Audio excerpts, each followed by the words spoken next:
Miarapa-tompo kilasy tompoko vavy tonga soa indray ato anatin'ny fotoanany fampahalalam-baovao ny MBS ianao amin'izao alina izao manasanao mpanajana anaraka ny vaovao hatramin'ny farany. Ho toy ny fanambarana izay nataon'Andriamatoa Marc Ravalomanana omaly dia nanamafy ny tenany tamin'ity androany ity fa tokony hatsahatra ny famoahana ny voka-pifidianana amin'izao fiodinana faharoa izao no ireo trangana Osika sy Alabato niseho miantso ny manam-pahefana eo anivon'ny fanjakana ny kandida Marc Ravalomanana mba hampiatra ny lalàna ary mba anjakan'ny fifidianana madio nory fitiavana sy manora Andriamalala.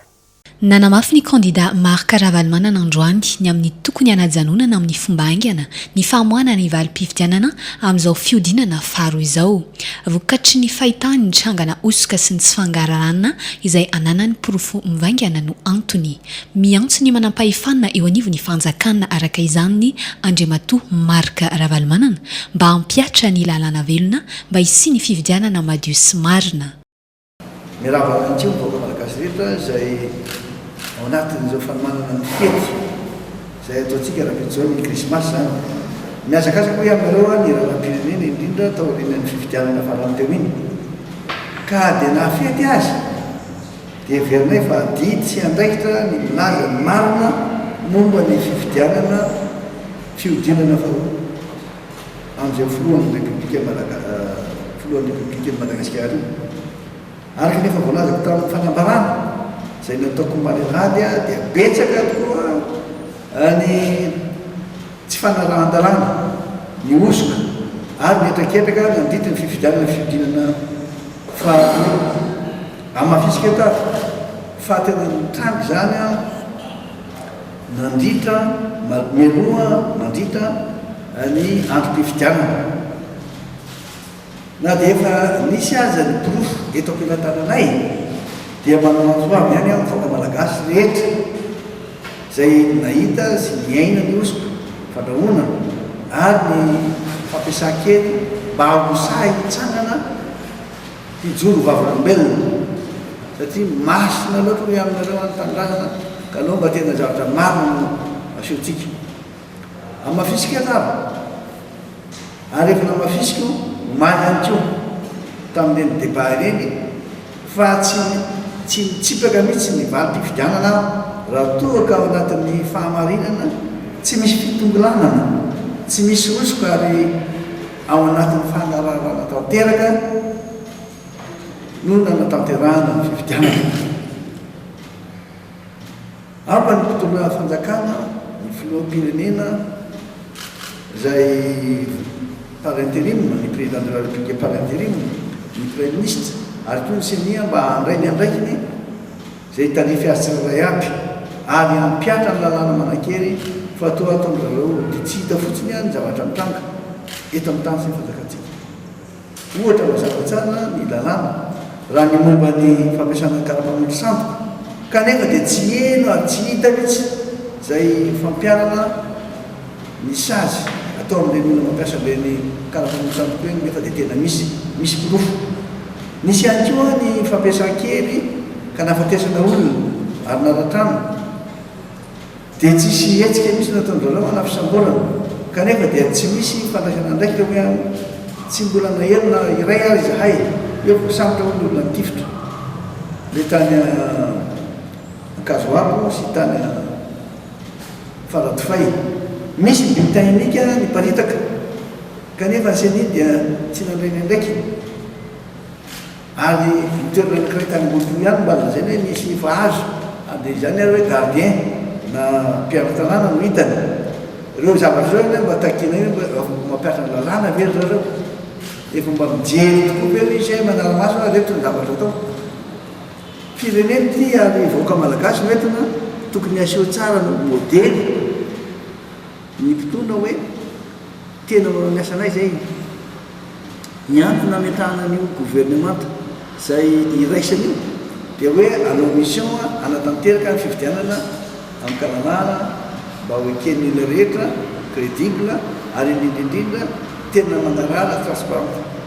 Efa nolazaika ihany koa ny tsy fanarahan-dalàna nataon'ny ministre ny antitany kanefa dia tsisy fandraisana ndraiky sana fanadihadiana mba ho fantatry ny rehetra misy marina izy na tsisy marina fameza mibaiko tsy ara-dalàna ho an'ireny chef district, ny préfet, ny sous-préfet ary ny délégué, ny chef tany. Hatramin'izao fotoana izao dia mbola mitoy ihany ny fandrahoanana samy joro vaovolombelona dia tena antsoina iseho satria raha ilaza aminareo fotsiny azy zao hoe ny pasteur any ambanivohitry Mahajanga dia tena nandefa antsoavo mihitsy mba vonjeo zay fa nazo fandrahoanana dia lasa mitsoka mandositra ao an-tampon-tanàna. Toetra zany ity ny any Sambava ny vadina pasteur dia efa nandeha nankany tampon-tanàna avokoa. Hitanao zany fa tsy mora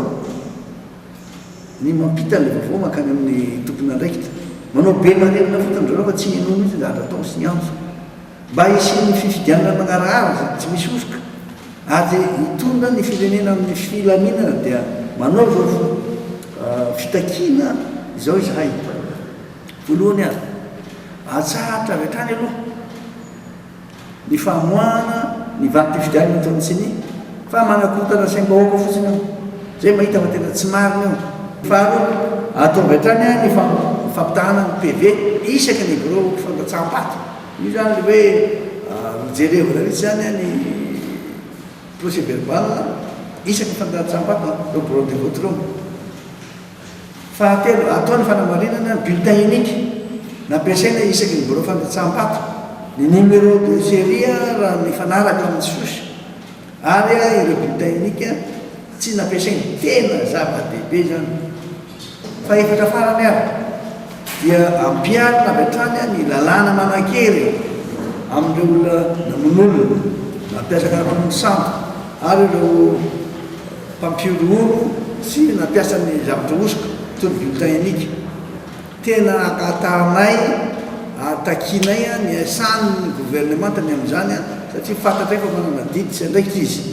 mafisiky tsara ara fa ny fikatsahana ny fahamarinana sy ny mangarara no dadiavinay fa tsy sanatriany zany hoe anakorotana ny firenena,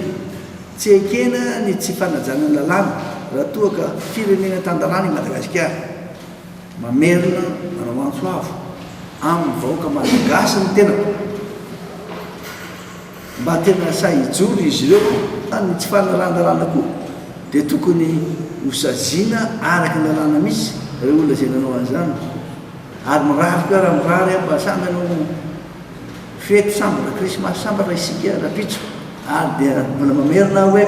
miloha ny krismasy akatoko ny fety sika androany. Mbola hoavy fotoana vahoaka malagasy, mbola hoavy fotoana manareo zay mpamonoana sy mitaky ny famarina marina hitenena hoe zao no ataontsika momba antsika matakariva ny Andriamanitra ny ame atsika ny fitakentsika ny marina sy ny rano zany satria dia tena mijaly loatra vahoaka malagasy fotoana. Ankoatra izay efa nisy moa ny fanambarana nataony kandida Marc Ravalomanana mahakasika ny tsy fahatombanana misy eo amin'izay famoahana ny voka-pifidianana izay saingy fanamafisana ny androany. Fanana mafy ireo tsy fanarahan-dalàna izay niseho nandritry ny fifidianana filohan'ny Repoblika Fihodinana faharoa iny ihany koa ny Prime Ministre teo aloha Andriamatoa Olivier Mahafaly. Nambarany tao anatin'izany fa tsy hisy filaminana vanina raha toa ka lany ao anatin'ny osika ny kandida iray. Horantsika avy hatrany ary ny fanampanazavana. Ho an'ny olona zay roso fidina zany dia mba hahafahana mametraka fitoniana mahatra eo firenena. Ka zavatra anankiroa tokony tandremana. Voalohany le tambavitrehan'olona mifidy iny raha ambany loatra dia tsisy legitimité olona zay voafidy. Ny faharoa raha ohatra koa zany tao anaty mosika na voafidy le olona anankiray dia zava-doza koa zay zany eo fitadiavana zay fitoniana sy ny legitimité le olona hitondra zay. Zavatra anankiroa zay tokony tandremana zay no mahatonga anay miteny hoe aoka sady efa mamany fanontanianao amin'izay ny fanajana ny lalàna tsy tokony ho atao fitaovana zay ahafahana mametraka olona anankiray fotsiny eny fa na dia tsy ho tratra fantatra fa tsy ho tratra misy le fitoniana. Zay no tena zava-dehibe. Betsaka ny olona mianokanika ao ambany lalàna. Hitatsika fa betsaka ny lalàna mahakasika ny fifidianana zavatra mahafinaritra zany. Fa raha ohatra mianokanika ao anatin'ny lalàna anao nefa misy osoka ao anatin'izay tsy mitondra makany amin'ny légitimité sy resaka stabilité zavatra atao zava-doza zany efa niainantsika zay teto Madagasikara ary anahirana tsy mahagaga atsika rehefa aveo rehefa misy olona anankiray voafidy afaka heritaona afaka ataona maromaro dia verina iray ny krizy zay zany tsy tiatsika atondavana ntsona amin'izao fotoana zao zay no mahatonga atsika manao karazana nakinosy fanahy na mba tsisina an'izay sahala amin'izay le tenenao le tendance io zany manahirana ny izy ary zay ngamba no antony tenenany filoha candidat anarana fa 5 amby roapolo teo ny amony hoe ndao aloha iverina amin'ny latabatra boribory ajanona no ny famoahana ny voka-pividana efa fantatra le ny vaniteny avy anampiseny hoe tsisy lalàna ny tenan'izany nefa averiny foana aoka tsy akanika eo ambanin'ny lalàna atsika fa nandray ny fanajana ny lalàna dia tsy mitondra atsika makana fitoniana tsy fahazoana zay légitimité zay ka zay no antony anaovan'ny candidat larina fa 5 amby roapolo Antsoava ampiseny mba tsy anentsy tadiny ary ay fa manoloana ny osika sy ny alabato mitranga amin'ny famoahana ny voka-pifidiana filohan'ny pirenena amin'izao fiodinana faharoa izao dia tsy vitsy ireo olona samijoro vavolombelona izy ireo izay nahita maso ny trangana osika sy alabato tamin'ny faritra maro isan'izany ny tany amin'ny faritra atsimony Madagasikara iny raha tsika vetrany ary ny makasika izay tanteriny Noro Fitiavana sy Manora Andriamalala. Ny zava-doresana zany mikasika ny fifidianana zay feno osoka tanterahana ny 25 Desambra lasa teo ho an'ny commune rurale Andonilakaka manokana ampiasana dia hita fa tena nisy zay osoka zay zany hoe niezahana nampitodolona 100 isaky ny bureau de vote ny zany hoe ny bulletin ho an'ny candidat numéro 13 ny fomba fanaovana zareo azy dia zao misy amin'ireo délégué de vote izay mividina ary raitsy kokoa miaraka tamin'ny président na bureau de vote ao anatin'izay dia niezahana ny ampidirana olona zany mifidy zany hoe rehefa mandrofotra n'ilay bulletin unique ny secrétaire dia tonga dia misy 5 ilay vitana dia iny 5 iny arotsaky ny olona iray ao anatin'ilay urne zany eo amin'ny roapolo eo dia efa mahafeno 100 raha ohatra ka hoe 5 zany ny bureau de vote rehetra nanerana Andonilakaka dia saika natao an'izay porofo anankiray tao amin'ny fokotany bebe izay misy ny antso moa zany tena tokony tany amin'ny 12 taondro tany hoany hoe mangataka vola reo olona reo mitentana 200 000 ariary fa ho ampitomboina ny vaton'ny candidat zay tohanana moa zany ao toerana tsy nanaiky azy zavatra iny tena dia fandresen-dahatra zareo dia hoe io no anisan'ny taritan'ny candidat numéro 13 tamin'ny premier tour ka raha tsy manao an'io nareo dia voatery zany aza hoe hiara-iasa amin'le ankilany izy tao anatin'izay dia nanamarina izahay fa tena nisy izay fraude électorale izay ho an'ny olona zany fomba fanaovana zareo le kara-pifidianana zay tsy nifidianan'ny olona any amin'ny fokotany reny no ampanenjehana ny isan'ilay bulletin narotsaka tao anatin'ilay urne tiana otombavana zany dia zao mangataka ny jerena an'ilay liste émargé izay liste électorale émargé ho an'ny olona mifidy zany fa hita ao anatin'ny ao daholy ny olona zay fantôme moa zany nasaina nifidy nefa ny tsy tonga tamin'ny andro ny fifidianana io manarak'izay misy amin'ireo olona reo zany tena hoe tsy eo an-toerana nefa nalaina ilay kara-pifidianana nanaovana an'izay safidy zay fahatelo manarakaraka an'izay dia zao zavatra roa mety hitranga na misy soni be dia be mitovy amin'ilay liste émargé na banga be any anatin'io liste émargé io ka za zany eto dia manaitra ny vahoaka malagasy ny amin'ny hoe mijoro hiaro ny safidinao satria hita fa nisy tokoa ny osoka izay nomanina saika nanerana Madagasikara no natao zavatra io fa ny voalohany angamba ny akaiky indrindra dia io ao ilakaka ao io taona noan'izay osoka zay mino fa misy mitovitovy amin'izay koa amin'ny commune hafa nandritra an'izay fifidianana fidinana faharoa izay ny candidat tohananay nandresy fa tsy resy akory ary eto izay dia volona hiaro an'izay safidy zay fa ireo olona sendra ny mpanao gazetina ihany koa tamin'ny androany dia manana ny heviny mahakasika ny famoahana ny voka-pifidianana vonjimaika izay avy eo anivon'ny CENI moa zany mazava ho azy rahantsika avy hatrany ary ny mahakasika izay ianareo CENI sy ny RCC mety hampiadiny vahoaka malagasy tadidio nefa fa malagasy nareo fa tsy hoe vahiny ny zavatra voakanareo raha tsy mety amin'ny tokony ara-dalàna dia hiadiny ny vahoaka mialatsiny raha miteny an'izany satria mahita ny fihetsika ny vahoaka malagasy amin'izao fotoana izao fa fampifandrangindrangotra daholo ny vahoaka ny pomba ny candidat tsirairay avy ka miangavy anareo CENI mba amoaka ny valim-pifidianana ara-dalàna zay tokony izy fa raha reny valim-pifidianana skanena avy any amin'ny province reny misy fitongolanana amin'ny candidat anankiray dia anontany hoe ahoana ny rovanay ny vatona rotsakay fa zay mila hoe tena raha nanrotsaka an'iny zay dia iny le olona tadiavinay teo tsy manaiky kosa zay le resaka CENI satria aiza nisy hoe avy any amin'ny faritany nalefa nareo voalohany fa tsy ny eto mahatsikaritra be zay amin'izao fotoana izao hoe mitondrina CENI satria mitoerana lavitra andreo tsy taka any ambany hazo rehetrany arana miakatra amin'ny valim-pifidianana maika efa nena eto maika efa nentsika eto manodidina Antananarivo izay akaiky dia tongotra dia vita eo lavitria tsy mbola vokatra amin'izao valim-pifidianana ka miangavy indrindra tomboka amin'ny fahamarinana nisy eo fa ny fifidianana izay natao iny efa fantatra ihany ny zavatra tokony mivalina miangavy izay mba aneo zay vatona voakanay sy ny fahamarinana dia oka mba hipoitra hatrany to Antananarivo akaiky dia akaiky ny alarobia misy ny foibe CENI zavatra mahavariny hoe maninona moa no ela be vao tonga ninninona zany fomba filazana hoe be dia be ny poniny eto be dia be ny bureau-pifidianana eto sy ny karazany fa nyrebirebena olona daholo fotsiny zany fa tsisy ohatrany akaiky nahoana moa no PV scanné no tonga ao amin'ny CENI fa eo amin'ny resaka lalàna ny sary zany tsy misy lanjany alohantsika samy manao lalàna tsika rehetrarehetra ary ampahafantarana ny olona ny atao hoe lalàna zany fa ninninona zany raha misy zavatra mitranga ka sary no alainao hoentinao ny mpitandro filaminana tsy mitombona ny anany amin'ny tribonaly tsy mitombona ny sary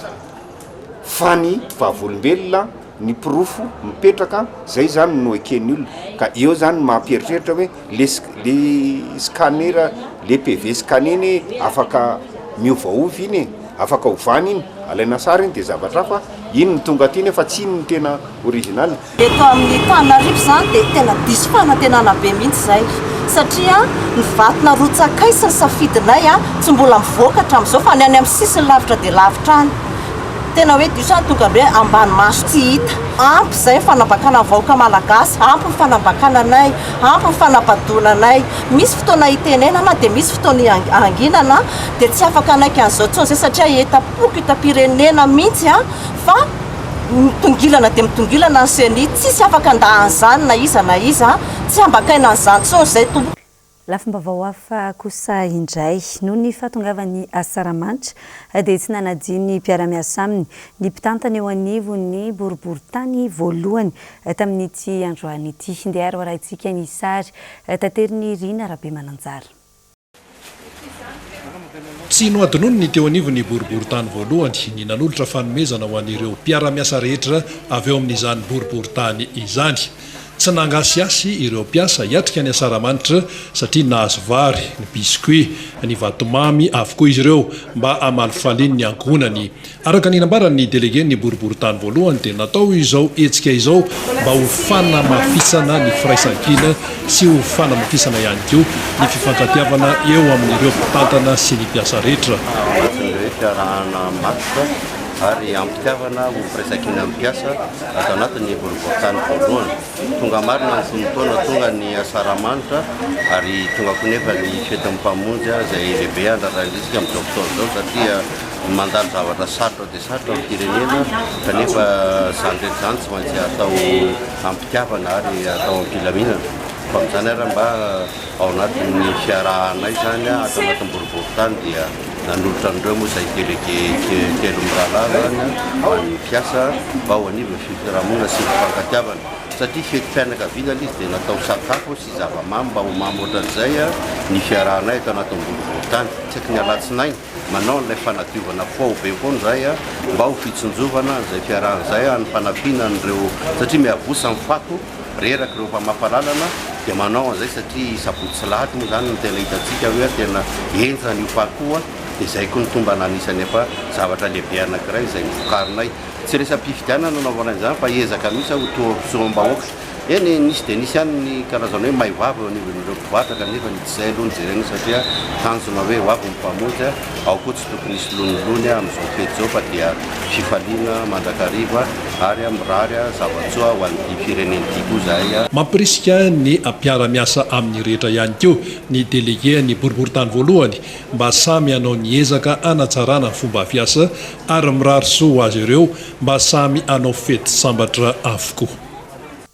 Dia izay ihany koa no entina mamarana ny fotoanan'ny fampahalalam-baovao amin'izao alina izao isaorana ianao tany tokantrano nanaraka izany hatramin'ny farany ny ekipan'ny MBS ihany koa dia mirary krismasy feno fifaliana ho antsika rehetra ny tokantrano dia mifankahita eto indray izany sika amin'ny alarobia 4 ny volana Desambra. Veloma tompoko.